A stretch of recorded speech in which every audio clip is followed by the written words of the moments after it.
สบายดีทุกท่านเนาะมื้อนี้เขาก็จะมาไหว้พระนอนที่เป็นพระใหญ่ที่สุดเนาะอยู่ที่นครหลวงเวียงจันทน์เนาะอันนี้คือพระนอนเนาะเป็นพระใหญ่อยู่วัดธาตุหลวงใต้เนาะพระนอนที่ใหญ่ที่สุดอยู่นครหลวงเวียงจันทน์เนาะผู้ใดที่ได้มาไหว้พระธาตุหลวงก็จะอย่าลืมมาไหว้พระนอนเนาะพระนอนนี้เป็นพระนอนประจำวันเกิดของคนเกิดวันอังคารเนาะอยู่ที่วัดธาตุหลวงใต้และทางไหว้พระธาตุหลวงแล้วก็จะมาที่ทางด้านข้างเนาะมาไหว้พระธาตุหลวงแล้วก็มาที่วัดธาตุหลวงใต้แล้วก็มาไหว้พระนอนซึ่งอยู่ที่นี่ก็จะมีหอยตีนพระบาทเนาะของพระพุทธเจ้าที่เป็นสร้างขึ้นจนมีนักท่องเที่ยวมาไหว้ชม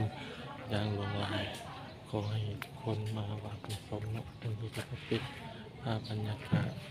ของวัดธาตุหลวงใต้มีห้านขายเครื่องก็จะมีทางนั้นก็จะเป็น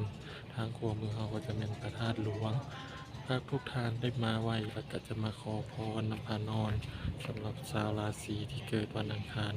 ก็มาไหว้ได้เนาะ